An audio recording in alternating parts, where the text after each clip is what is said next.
Great day, everyone, and thanks for tuning in to the Strategic Possibilities Show, where we discuss success and growth to help you launch potential in your personal and professional life. My name is Emmett Ferguson, and I am your host.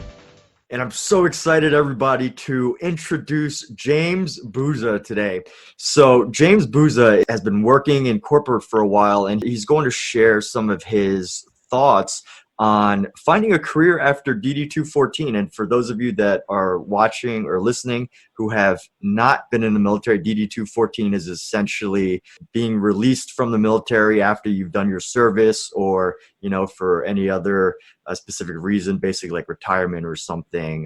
Could you clarify a little bit on that, James? As far as the DD214, Emmett? Yes. That basically, for all military personnel exiting the Department of Defense, the DD214 is your ticket to leave and go back to the civilian life. Essentially, it's your exit papers qualifying you, saying that, hey, you have an honorable discharge, you've met the obligation of your active service, and now you can go about your life.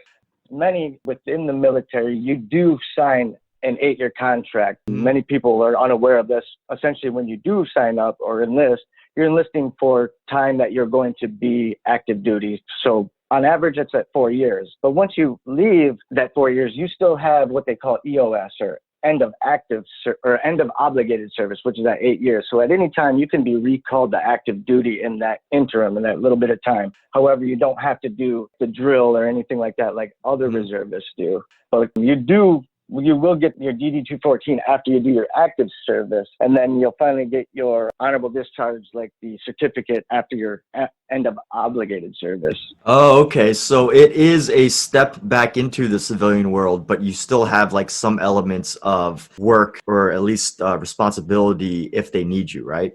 Yes, there are. For instance, like they expect you to maintain grooming standards, stay physically fit, like you would be able to pass a physical fitness test if you were to be recalled, because they need you to be in shape as you were when you exited. And kind of you signed a contract saying that you would. This is your obligation in the event that I do get recalled. They don't expect you to do anything like illicit drugs, which are, of course, a no-no, whether you're enlisted or even in the civilian world.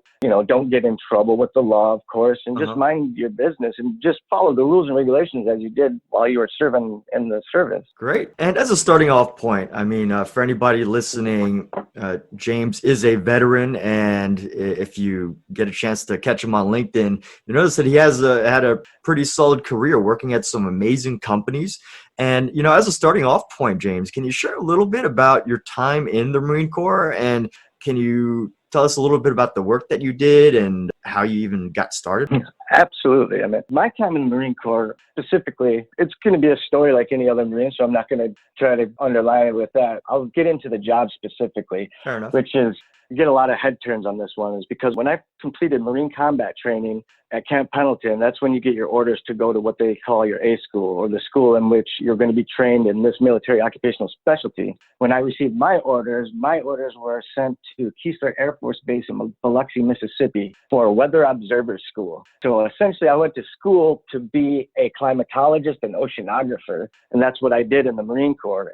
And with that knowledge, or that skill set that they had provided me, my first duty station was Marine Corps Air Station Miramar, Top Gun, which is many people are familiar with that. Yeah, that's pretty cool. I supported aircraft operations. I was a part of what they call the Marine Air Ground Task Force. I was in the air portion, which I call the air combat element. And I supported, the fixed wing and the rotary wing with support with weather. Nice. And just to get an idea, so you worked with specifically the air units, right? And was it helicopters, it sounds like? Both fixed wing and rotary wing. So I worked a lot with the F-18s. We did some F-15s, F-22s, back then C-130s, C-5s, all types of military aircraft as well. You have your CH-53, the helicopter, the CH-46s. Okay, and I was just thinking, in terms of like career, on one hand, you went in and it sounds like you got put into a meteorology study of weather, and then they had you do a more technical role. Is that like an engineering, or how did those skills like come together when you were in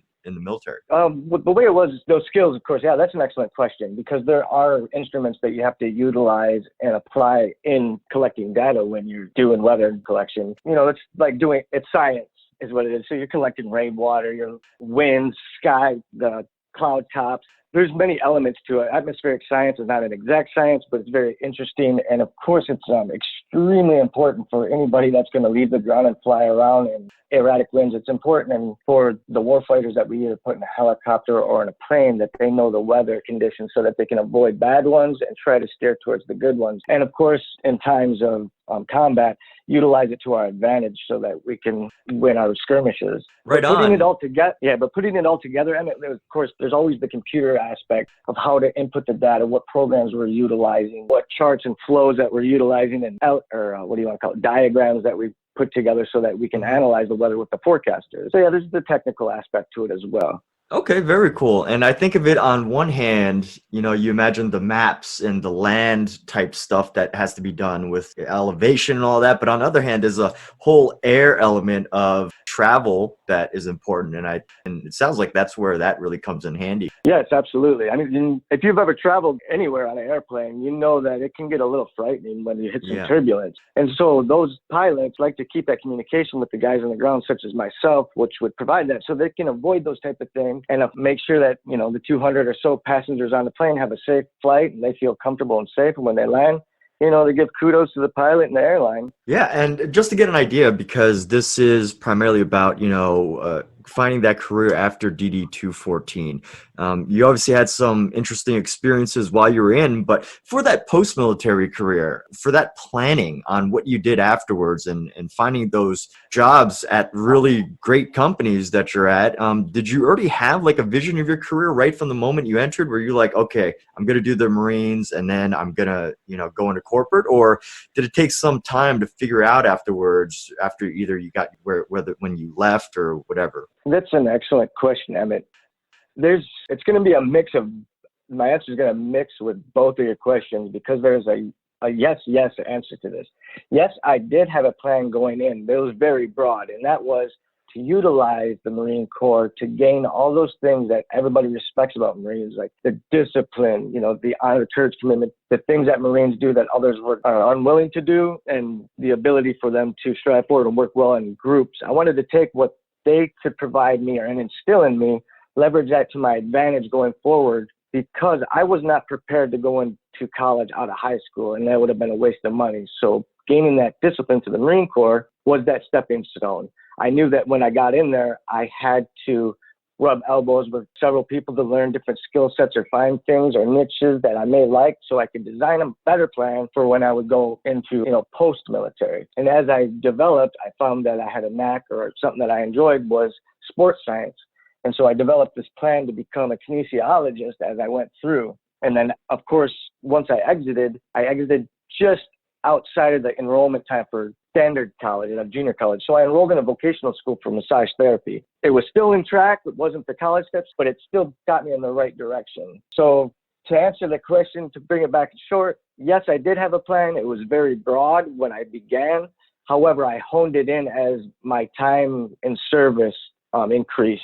So I was able to take some experiences and find out what I did like, what I disliked, and decided, what am I going to pursue post-military? I mean, so it does take the time of the person to, really do some personal reflection to find out, what do I like? What do I dislike? That's great. And with all of that, you mentioned some of the qualities that carried over and, things like attention to detail that you might get from the military or things, obviously skills like leadership. So, I would call those qualities and, certain skills come from that, like soft skills that aren't exactly measurable, but like actual physical skill wise or like tangible skills wise. Was your work in the military similar to what you do today, or how's it similar? How's it different? I can immediately tell you the one similarity is that in the Marine Corps, I supported the warfighter and the operations of the plane. Now working for Northrop, I'm supporting the warfighter through the production of the planes that they'll be flying. Outside of that, there's really no similarities to what I did in the Marine Corps to what I do now.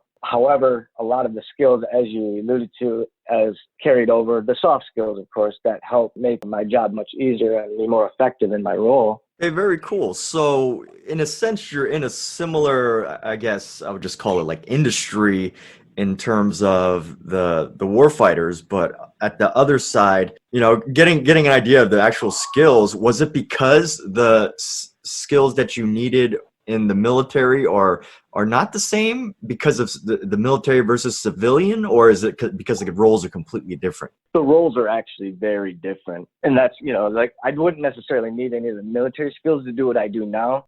What I do now was some part college, but 70% in the industry learning and doing lateral training, cross training, if you will. And of course, working for different companies and different industries also helps to gain that experience and knowledge of the job skills. Wonderful. Okay, so the skills are learnable. It's those qualities that were instilled in you that helped you to either position yourself in front of interviewers effectively or things like that, right? Absolutely, because in the military, you're very often tested. Like you'll have uniform inspections or even practical application examinations. And many times, 9 times out of 10, and my math may be off, is usually with a board. Like you'll have senior members, particularly some of that you directly report to, perhaps their direct report and some other direct reports. So you are, in a sense, in a panel interview, and you get a lot of that experience in the Marine Corps, which prepares you for a corporate interview. Well, that's definitely a great way of seeing things, in the sense that when you're being tested in the Marine Corps to, realize that when you're outside in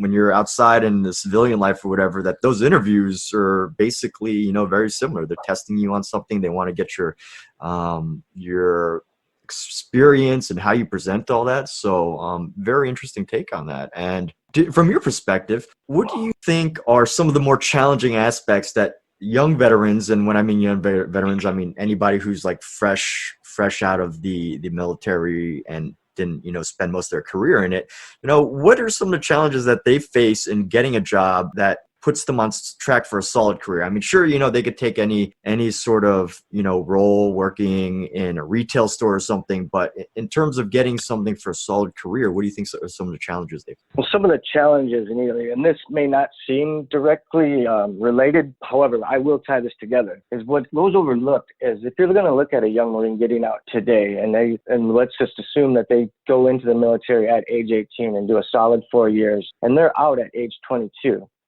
Okay, up until they're 18, the probability of them living with their parents is very high. And then they go off to the military to where, of course, they don't have to cook their own food, don't even just make their bed, don't have to pay bills or anything like that. Now we'll fast forward to when they exit.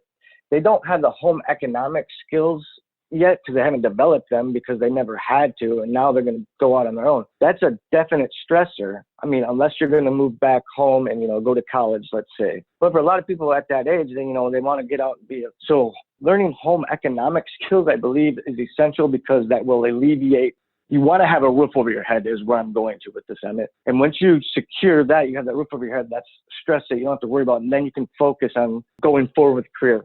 Now going with the career aspect with it, with the challenges that they face will be their network because they are young and their network are primarily going to be Marines their age, or not just Marines, but military personnel their age that may even decide to extend. And so their network may be very small and they may have to take on those retail jobs such as that. But the challenges that they do face is just the networking. That's a huge stepping stone or hurdle, if you will, is being able to come out of your shell, even though that you have this military training that gives you the intestinal fortitude to be able to go and strike up a conversation. It's finding the avenues to get into a system, if you will. And there's a lot of them out there, which I know that could be a whole nother podcast. But let me go.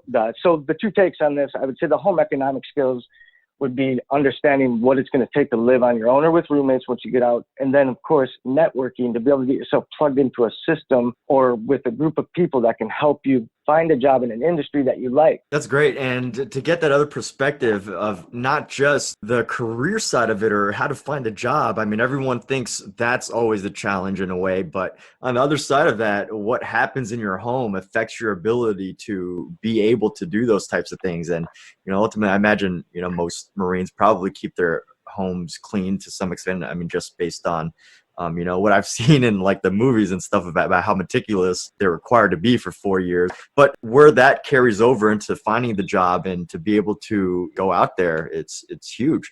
And I guess thinking skills wise, right? So a common topic I've read about when it comes to veterans is finding jobs is that some roles just like they don't carry very well to a specific passion. And as an example, I've known a couple of veterans and they were in infantry and they said that their main options were some sort of like private security or law enforcement. And what would you say for those veterans whose skills, they don't necessarily easily transfer to civilian life, but they don't want to take on those roles like private security or law enforcement? They want to try something different or, some other things that they became passionate about. Just to add on to that, I mean, it is unfortunate that the infantry does get typecast and they believe that they don't have the skill sets to get into it. And however true it may be, which I know that their skill set, a lot of it is not transferable. However, they do carry a very executive leadership behavior and characteristics that can be leveraged. Now, in order to leverage those, which is difficult and they want to go into something that you say passionate for, is I highly recommend that you go to a professional organization or like firm that offers skills testing to find out what it is that you're like. Not one of those like you do it online type of. Get involved with, maybe perhaps a company that actually specializes in this with, maybe behavioral psychologists that are enrolled in the process to help you identify what it truly is that you would like to get into, because you see people live their whole life and they don't mind working, but they still don't even know what they're passionate about. Mm-hmm. Going and doing one of these things, it's a stepping stone. It's not the solution by no means, but it is a stepping stone to be able to find out like, okay, I thought that's what I like, but wow, for some reason maybe I like to paint. However, but maybe you discover something about yourself. But I do recommend that you do get like a skills test. And I believe as you exit it, you'll find something in the exiting process, or temp tap, if that's what they still call it. They'll provide some resources where you can go within the VA or a veteran service organization that would provide that level of service. Nice. And I think you touched on something there. And it's the idea that there are a lot of people who, even if they're not veterans or infantry or whatever, even just general population people who haven't found their passions. And, I think that's great general advice in terms of finding a resource, finding some people that can help you transfer your skills into something that you're going to love to do and that you're going to be passionate about, and that could even, help you build a career. So that's some great insight you shared there. Thank you. Yeah. And I noticed that you work with disabled veterans as well. How did you work with that organization? Well, while I was living back in Michigan, that's my home state, by the way, I like to get involved, like do some volunteer activity. And I'm myself a member of the disabled veteran. And so like sometimes you get these volunteer opportunities. What I would do is like assist older veterans, Vietnam, Korean War veterans, perhaps do some lawn work for them, do some groceries, just errands that they just can't really do because driving's a hassle, or they're no longer able to drive, or perhaps they're confined to a hospice or a wheelchair. But what it is just volunteering a system and tasks that they're unable to do on their own, or that, they're not, an insurance company is paying for that service or something. So you're just helping them out, get things done so that they don't go without, if you will. Okay. So you were taking a very hands-on approach to helping the people that were there. Yes. Okay, great. And I think at some level that interaction with someone else who has the experience that you had is also very valuable in terms of, that personal connection as well. So that's fantastic. And earlier you were talking about networking, which on one hand, getting the helm economics is great because, people coming out of going into the military, you gave the example of being 18 and not having that regular civilian life experience. For those who finish and, they didn't have a specific plan laid out, and let's say, they go back home for a little bit to figure things out. Are there any specific resources you know of or recommend, or, any advice for networking, like finding local veteran groups or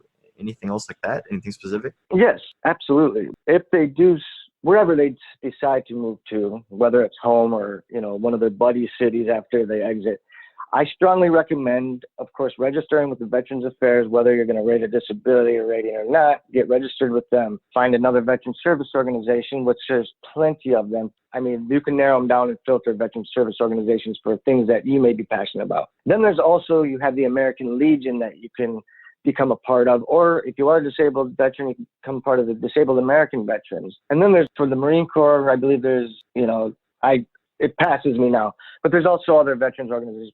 But get involved in those type of organizations will help broaden your network, absolutely. And you'll get to meet a very diverse and eclectic group of people that, probably different war times and, different economic paths that they've lived through. So a lot of knowledge that you'll gain as well. Yeah, those are some very specific steps too. Definitely, whether you're going back home or wherever, to literally just go out to these organizations. And, that some people I think, and I'm not saying like veterans, but I think, people can overthink what it takes to, get connected in a local community. And there it is. You definitely nailed some great steps right there as a first step. So digging down, getting nitty gritty, thinking of the resume or the job interview, which you touched on earlier, when people are taking tests in the military. Even though there's like so many different experiences that someone can have in the Marines, what are some general strengths you feel many fresh United States Marine Corps veterans can highlight about their time in the military that appeals to employers? Like if you were to be talking to a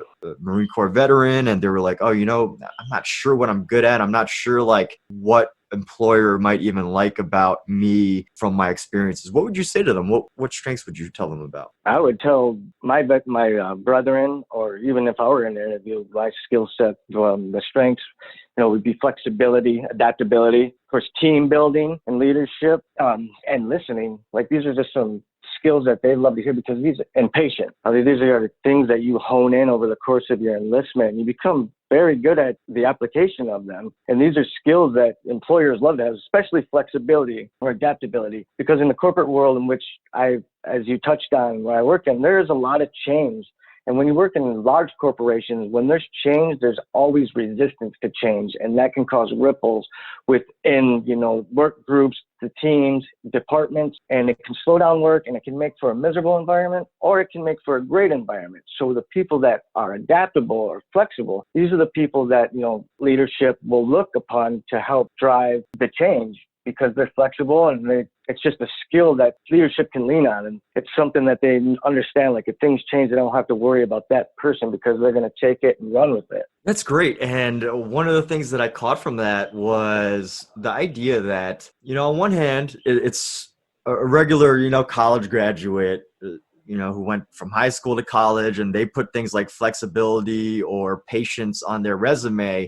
I think the job interviewer might be like, okay, well, I want to see proof. Whereas if you're a veteran and you literally list that, it's like, okay, I get it. Yeah, I can definitely see and imagine all of the times that you had demonstrated that. And it's not so much about, sharing the details as much as it is like obvious. So nailing those qualities as a veteran says a lot more, I would say, just from that perspective. So that's awesome. And thinking about communication, I imagine the communication for military purposes, those are going to be different than, if you're in a corporate world when you're working with new college grads or boss who's been there for 15 years, as opposed to, working with like a new officer or a new sergeant or something.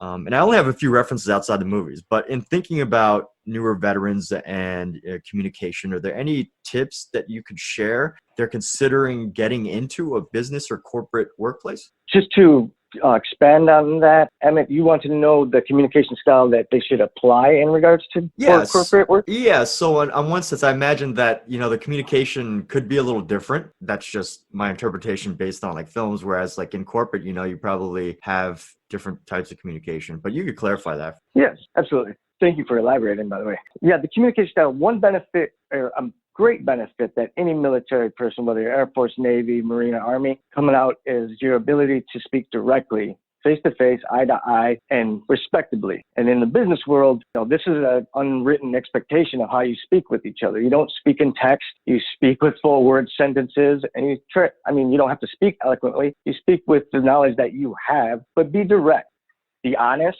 and listen.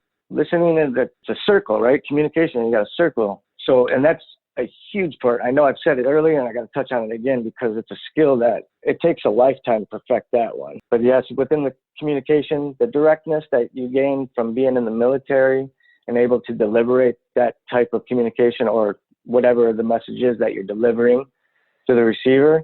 and then listening in return to complete the loop. That's business communication in a nutshell. However, of course, with technology, we're doing a lot of text messaging and IMs. So face-to-face isn't as prevalent as it once was. Right on. Yeah, definitely a lot of digital communications and being able to do presentations via, a call like we're doing, like Zoom, is a skill in itself for sure. So to get an idea, I mean, you've been in the workforce for a little while now, after you left the Marines. How can you share a little bit about how your career transitioned over the years? Yes, absolutely. I'm going to go back to when I exited the military, or when I received my discharge, and when my active service was up. My plan of attack was to go to school. I wanted to become a physical therapist, and so kinesiology was the route I wanted to go. And up until my junior year, I focused on that. And after my junior year, I just kind of fell out of it because there was a lot of science-based, and it took up a lot of time, and there were younger, not so well-disciplined college kids for my lab classes that weren't showing up. And so that was a burden on me. So I decided after my junior, I'm going to take a little bit of a break. And then I started working in hospitality. And then when I finally got back into school, I decided I'd go the business route because I felt I was a little bit too old to go back to school for kinesiology and apply that. And so I went the business route because I already had a background in supply chain management from my work prior to even jumping into the Marine Corps, which was manufacturing. And so I utilized my management degree to leverage myself into the corporate world, and effectively it has worked. That's awesome. So you had spent some time reflecting, and then you made a decision that basically something else was a better idea for you, that the manufacturing side of things would be more your route. Oh, you hit the home run right there, Emma. That's Cool. Exactly what that was.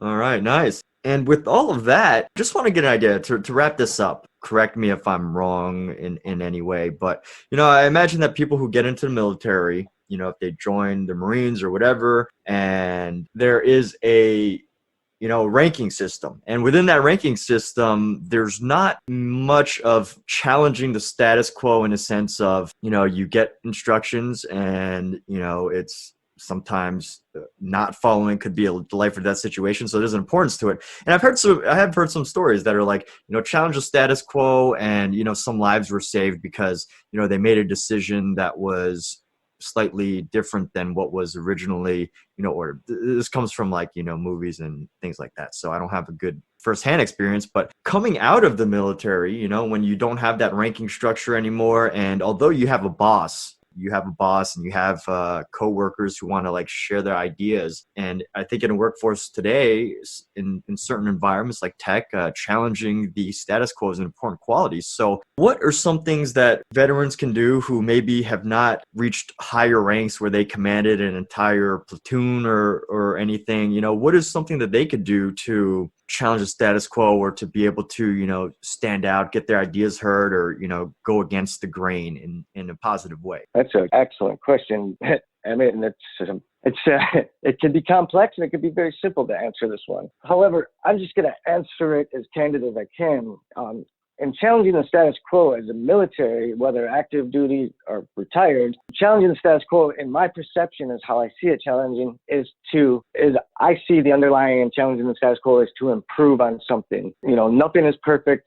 Everything is continuous improvement. They do this in manufacturing all the time as well, But essentially, I would love to be able to put this not so philosophically, but with everything that we do, whether it's a process, ourselves, challenging the status quo, we want to improve everything. So in challenging the status quo in regards to business world, if there's some process or procedure that exists and you find that it's ineffective or it's inefficient because you found that this step that you use when you do it saves you, say, 15 minutes, or maybe say it saves 10% on XYZ. However, if you do discover this, you are a veteran and you want to challenge the status quo, it is your responsibility to take the helm and take that directly to your manager and request some time to see if they have some time, because you want to respect their time, but you ask and request to see if they have some time because you have an idea that you would like for them to consider. You never say you want to pitch an idea to them, because you want them to consider it, because that would show that you're a little passionate about what it is that you're going to actually pitch. But it is the first step in challenging the status quo is if you want to challenge the status quo, and challenge the status quo in the corporate world requires for you to get others above you involved, and that means that you have to take whatever it is, your idea, to your boss and explain why this is more efficient. You have to sell what it is that you have in order for it to be implemented or considered even more deeply. Right on. A ton of great advice there. And I like how specific you got in terms of making it about considering as opposed to pitching. I think that's hugely important. And even for anybody, even who's not a veteran, that's a great tip right there, to ask a boss to consider something as opposed to telling them you're pitching something.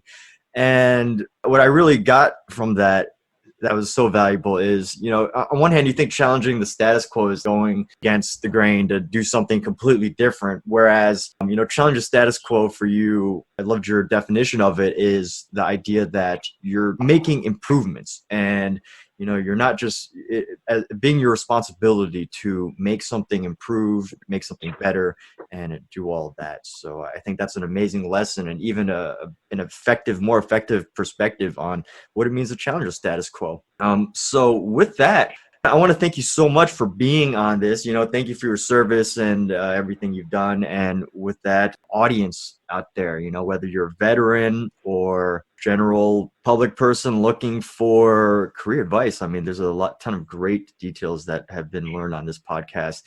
And with that, so James, for any sort of career opportunities, or if they're a new veteran, fresh veteran gets out and he wants to learn a little bit more, or he wants to reach out to you, what's a good way to contact you? You could reach me through my LinkedIn. It's James Bouza.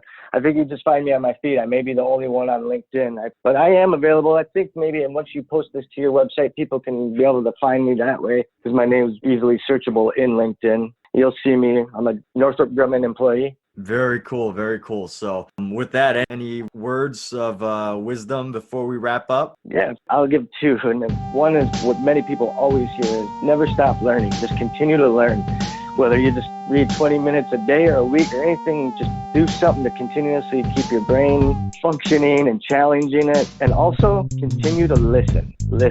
Work that skill, become an expert with listening, so you always can identify the message. Emmett, I greatly appreciate you calling me and inviting me to be on your podcast today. It was an honor. It was a privilege. I greatly appreciate you giving me and affording me the time to do this. It was a very humbling experience. Great. Thank you so much. The honor is mine. And with that, everybody, have a great day. Thank you all so much for listening, and wish you all success. Thank you very much.